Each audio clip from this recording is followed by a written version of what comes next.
Oh, and by the way, I am so sickened and sad over Arizona, California, and Florida's banning gay marriage amendments. How could progressive people show up in such record numbers? Arizona, I get it. Florida, I sort of kind of, but I don't. I don't think people understood what that our amendment was written so badly that I don't think people understood what they were voting for when it came to the amendments. I really don't think that they did. But California is the most gross because California has 18,000 married couples who are now not married. Married yesterday. Today, you got a souvenir on your wall. I don't understand it at all. I think this is absolutely one of the sad parts of yesterday, which was an amazingly unbelievable day. But gay is now the new black. I mean, we're going to have to skip a woman president, I think, and then, try and get, well, we've had a gay president, I think. James Buchanan. Yeah, I think so.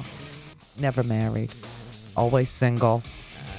I have never seen in my life a constitution amended to exclude rights. Hello? The Constitution is only ever amended to include rights. It is never amended to exclude rights. The one time that we did do that was Prohibition. Prohibition, yeah. And look how well that turned out. That turned out well. Yeah, California, you got Proposition 8. Here in Florida, we've got Amendment 2. They both deal with denying gay couples the right to, with California, it's marriage. Here, it's, if you're gay here, you can't adopt a child. And you say that you're the party of freedom, and you're sitting on the radio or you're sitting on the TV screaming that if you vote for Barack Obama, civil liberties will die, freedom of speech will die, and going through your laundry list that's been pre-written for you by somebody, with a bigger brain than you in the Republican Party, but you spew it every day, then you have to stop saying you're the party of freedom if you are against contracts being written between same-sex people. There wouldn't be a banker in the world that could do business if that were really literally interpreted. This must have been the most bittersweet day for gays and lesbians because, quite frankly, one group of people enjoyed civil liberties that they never thought that they would ever enjoy. One group actually marked in a generation not being able to sit at a lunch counter, but you've got these ugly propositions on ballots that are paid for. They're paid for, and they get on ballots with lots of money backing them up, and then they're put on ballots as constitutional amendments. I think we ought to spend a little time talking about what it should take to amend a constitution, a state constitution. Let's realize what it takes to amend the U.S. Constitution and how many thousands of attempts there have been, and discuss what it should take for a state. Is it a coincidence that the biggest victory for conservatives involved rolling back civil rights? No, it's not a coincidence. They cannot stand freedom. They've moved against it regularly. Here you've got a situation in California where gay couples are already married. They're already married. And Proposition 8 invalidates all of those marriages, and I can't figure out how exactly that is a defense of marriage. It's always hypocritical when you just speak the plain truth about who they are and what they do to people. Idiot conservatives want to protect marriage by limiting the number of couples who can do it? Really? I don't understand that logic. I mean, they've turned their backs on gays, blacks, Latinos. I just thought, there's only two ways that you can amend the U.S. Constitution. There's only two ways. The proposed amendment has to pass a 2/3 majority vote in both houses, the House of Representatives and the Senate. 2/3 of that entire House of Representatives and that entire U.S. Senate. 2/3 have to pass. Or you could have a constitutional convention called for by 2/3 of state legislatures. None of the 27 amendments to the Constitution have been proposed that way. So if the amendment passes both the House and Senate with a 2/3 majority in both houses, then we get it here in each state. And 3/4 of the state, or 38 states, have to ratify that amendment. Currently, 38 states have laws that prohibit same-sex marriage or defense of marriage acts.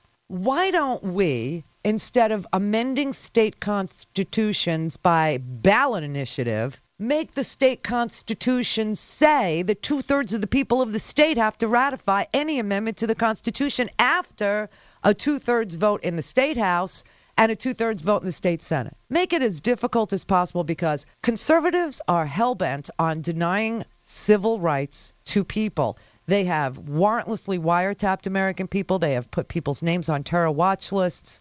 They have employed a Southern strategy. They have they've imposed poll taxes, literacy tests, so that people wouldn't have access to the ballot box. You know, when this country was founded, only property owners could vote. Women couldn't vote. Obviously, black citizens couldn't vote. So why are they hell-bent on turning the clock back and denying civil rights to people? Because they just can't tolerate freedom. Freedom scares them. Freedom means freedom to associate. Freedom means freedom to choose. Freedom means freedom to contract. It means all those things. And they don't like freedom.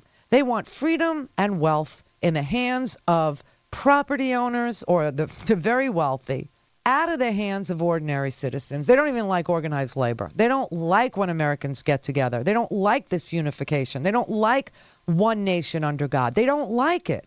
It scares them.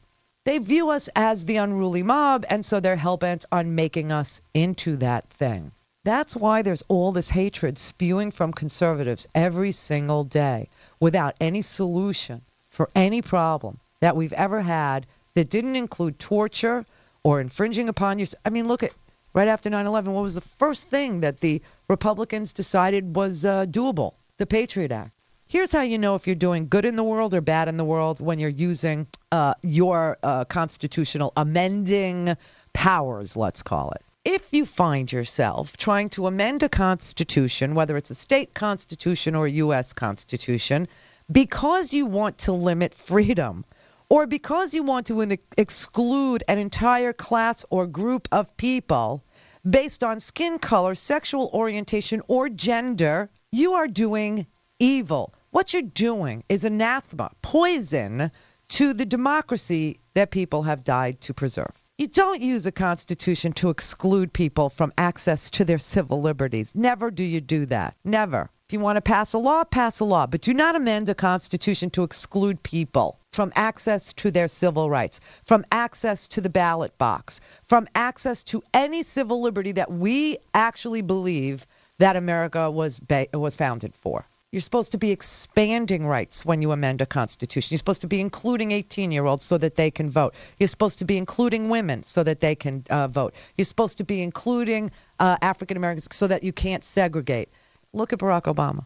You see what's possible when people expand their realm of reality, when people actually include, and when there's diversity at home? What in the world were they moving against in Florida, Arizona, and California, where gay couples were living together, some in matrimony?